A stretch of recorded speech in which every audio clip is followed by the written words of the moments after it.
네. FA50이 뭐 요새 팔린다고들 좋아하는데 사실은 전 팔고 있을 때 좀 그러니까 말하자면은 왜 저렇게 팔지?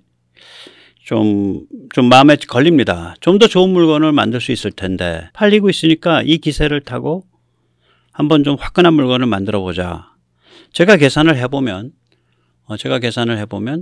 이게 4.5세대 4.5세대가 뭔지는 이제 말씀을 조금 이따 드릴게요.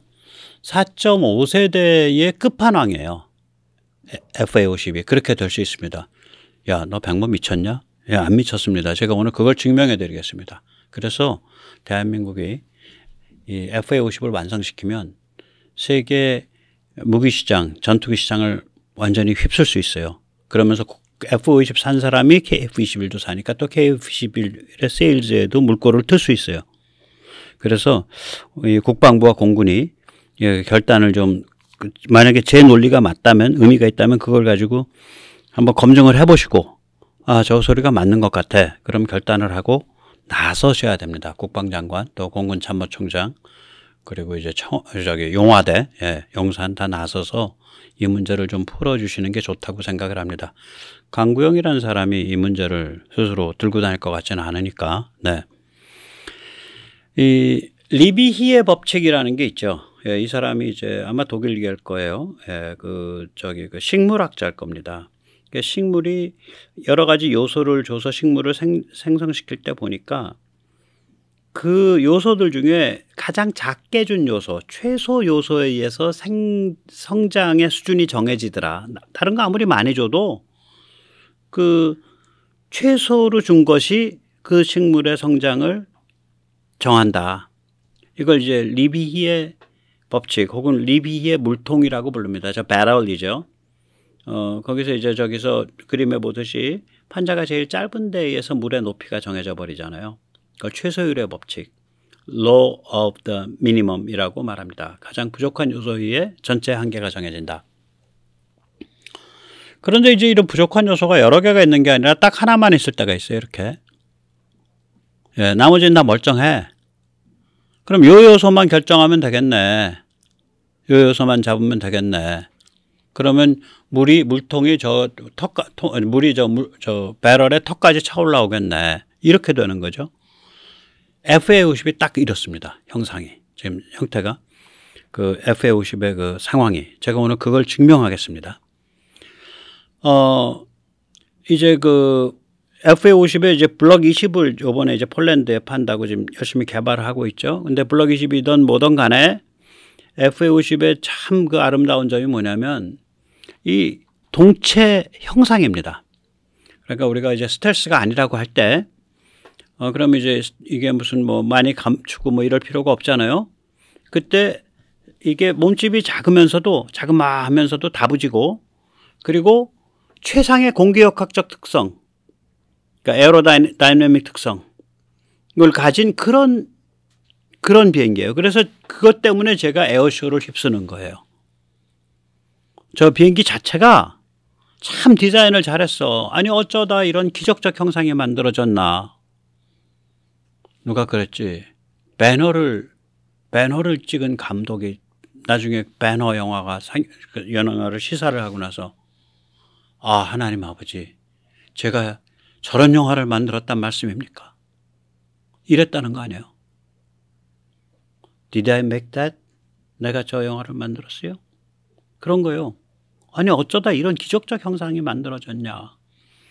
그리고 이제 운영비도 14,000불 이렇게 되니까 F-16이 한 4분의 1, 5분의 1 정도 5분의 1이 좀 안 된다 그러죠. 운영비도. 시간당 운영비가. 네. 그래서 이게 참 굉장히 좋은 형상이에요. 기체가. 그러니까 스텔스가 아닌 상태에선 최고의 형상이에요. 작고 다부지고. 그래서 거기서 벌고 들어가는 거예요. 지금 FA50의 그런 여러 가지 장점은. 그런데다가 이제 블락 20을 팔면서 보니까 거기다가 이제 2000년대에 들어서서 본격화된 4.5세대 최신 기능들 이게 다 2000년대에 들어서 본격화됐어요. 예를 들면요. fly by wire 같은 걸 말씀을 드릴게요. fly by wire가 그게 이제 그러니까 그전에는 조종간을 꽉 잠겨야 뭐 키가 이렇게 들리고 뭐 이랬었잖아요. 또 이렇게 해야 뭐가 되고. 그거 아니에요. 플라이바이오는 그냥 이렇게 누르면은 그냥 딱 돼야 되는데, 이게 처음에 소개된 건 1970년대입니다. 그게 아마 70년대예요. 근데 그게 F16의 CD 버전인가가 그거예요. CD가. C가 단좌, D가 복자인데, 그게 근데 아날로그식이에요. 아날로그식이란 건 뭐냐면 제가 뭘 누르면 뭐 땡기진 않아. 뭐 이렇게 쭉 하면은, 이걸 쭉 옮기면은 뭐 쭉 레버를 이렇게 쭉 하고 끌면 뭐 볼륨 조절하듯이, 그럼 뭐가 돼? 이거 뭐냐면은요, 전압 차이 같은 걸 주는 거예요. 전압. 그래서 아날로그예요. 전류의 전압 차이를 주면 그 전압에 의해서 신호를 해석해서 움직이는 거예요.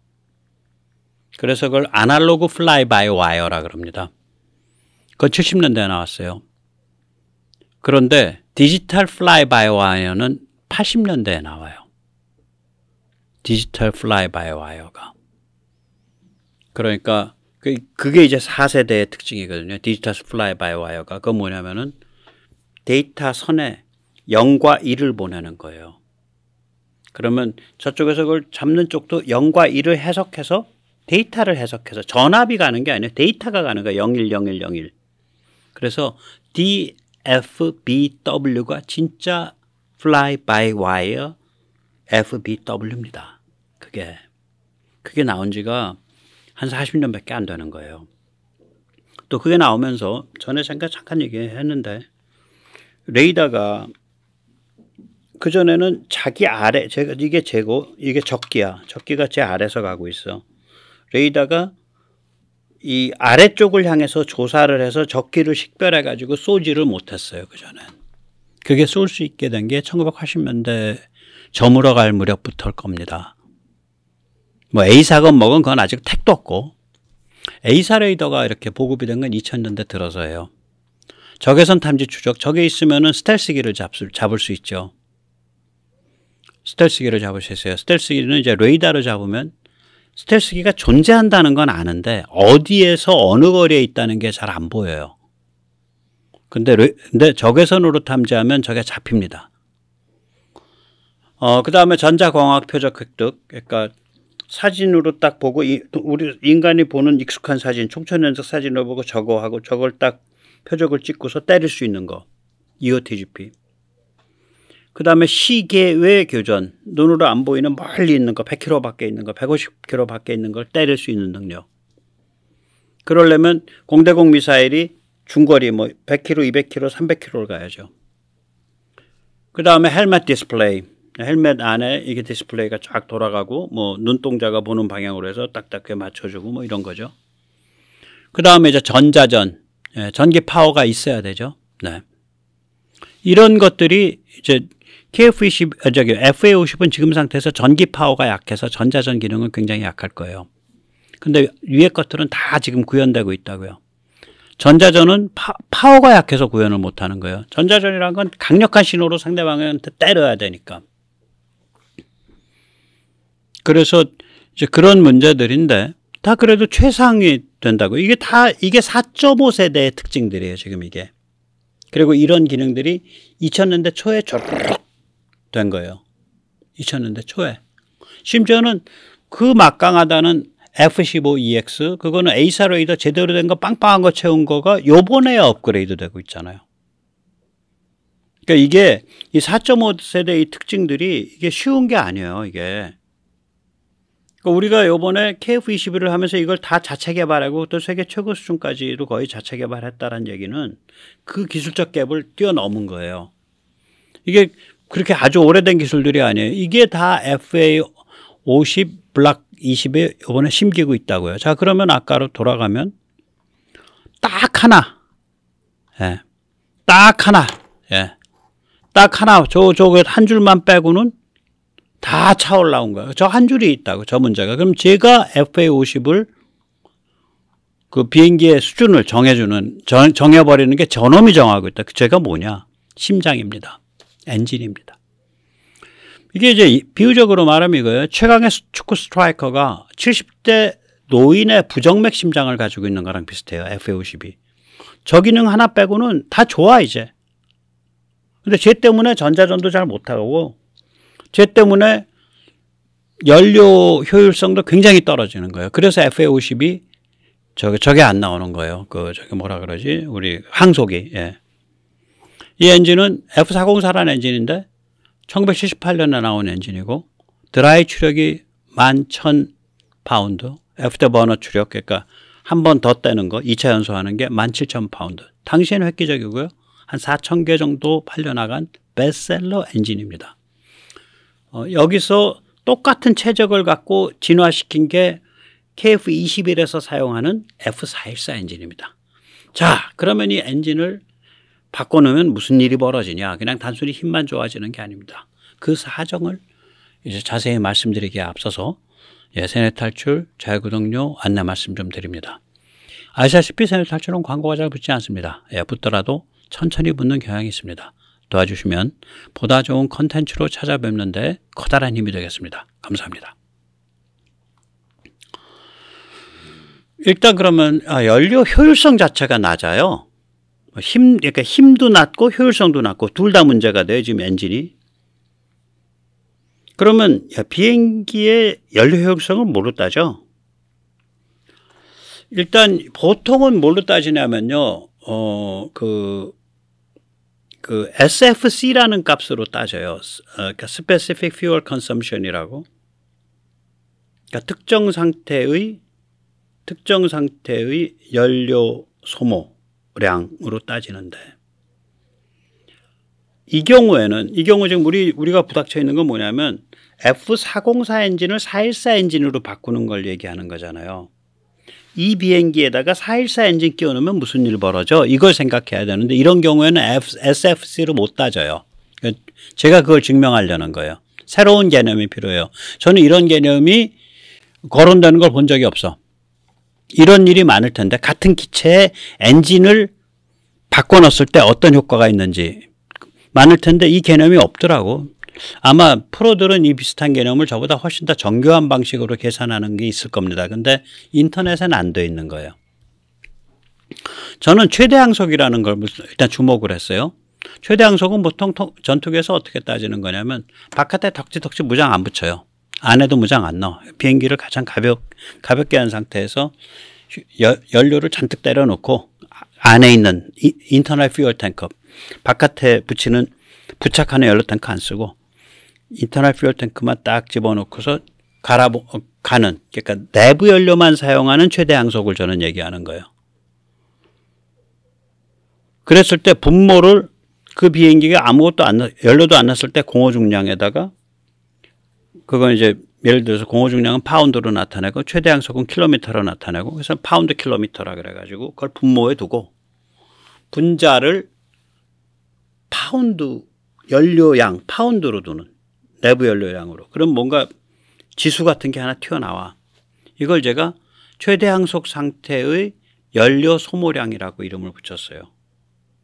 예.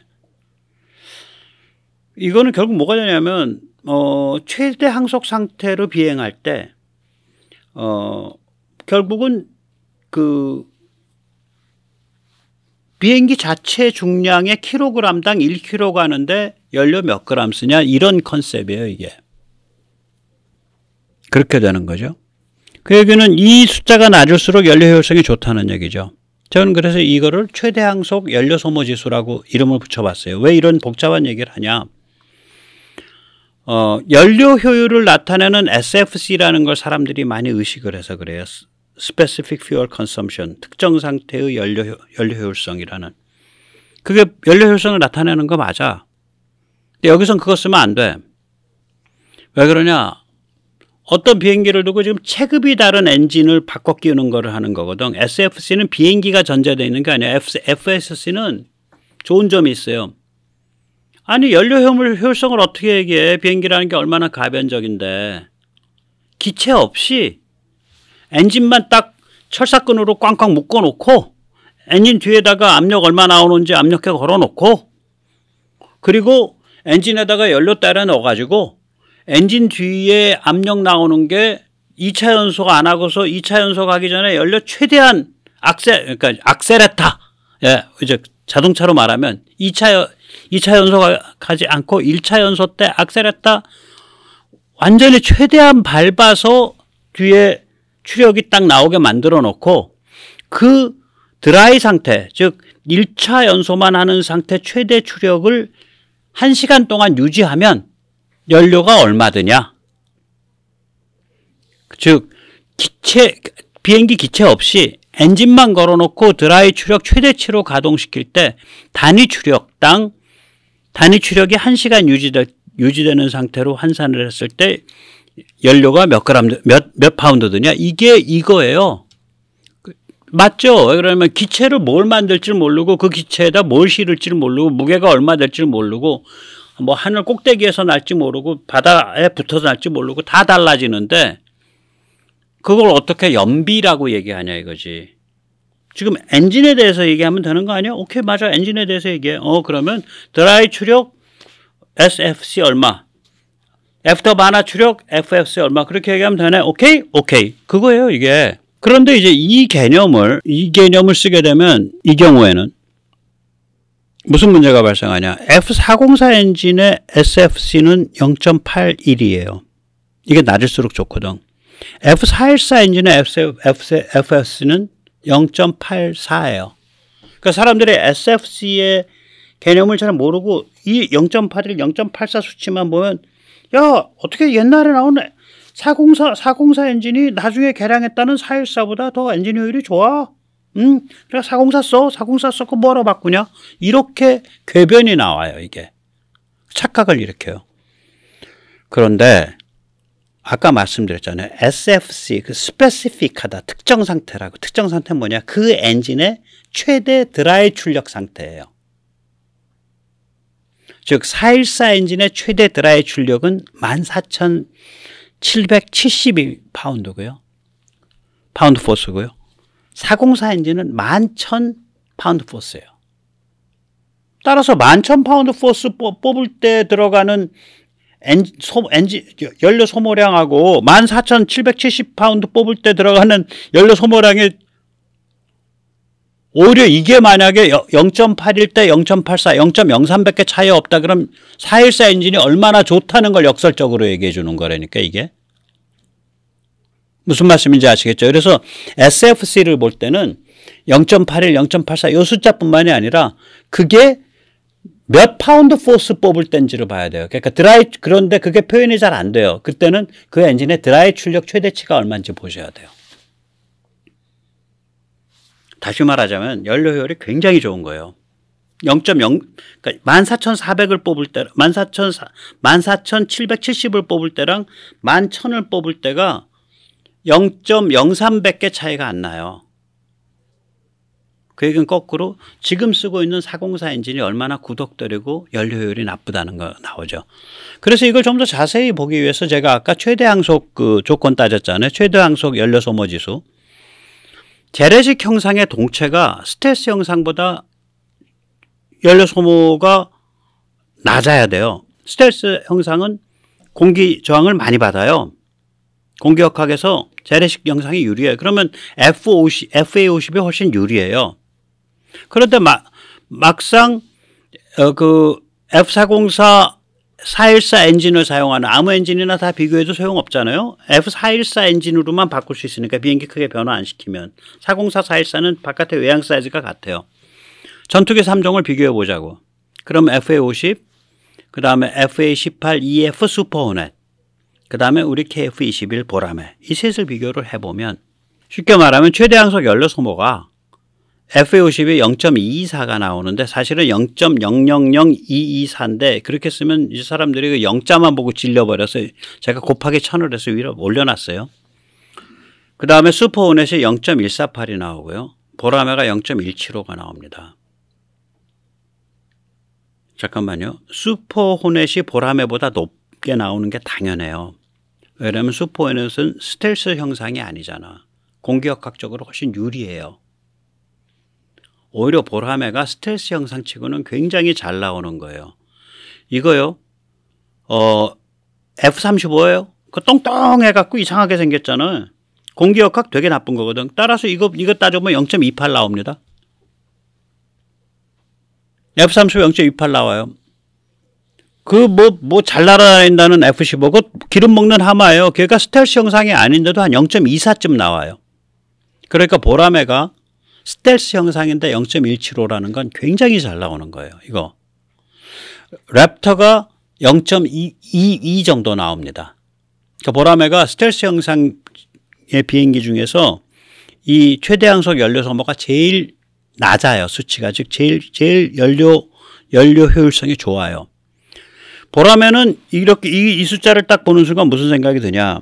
보라매는 체중이 2배쯤 돼요. 얘보다 FA50보다. 그러니까 보라매는 2를 가게 되면 이 숫자라면 0.35 뭐 3, 4쯤 나와. 그 얘기는 FA50의 1.5배가 안 된다는 얘기예요. 연료 소모는. 원래 체중이 2배인데다가 체중이 2배쯤 가고 이게 스텔스 형상이면은 연료를 3배쯤 써야 되잖아. 근데 1.5배밖에 안 써요. 보라매가. 연료를. 그래서 보라매 운영비 저거 굉장히 낮을 겁니다. 굉장히 낮아요. 저는 $10,000대에 들어온다고 봐요. $10,000에서 $15,000. 지금 물가 수준에서 한 $15,000 정도 안에 들어온다고 봐요. 그러면은 F-16 대비 한 $10,000 정도 낮은 거가 될 거예요. 네. F-16이 $20,000 넘는 걸로 알거든요. 그건 뭐 잘 모르겠어요. 어쨌거나.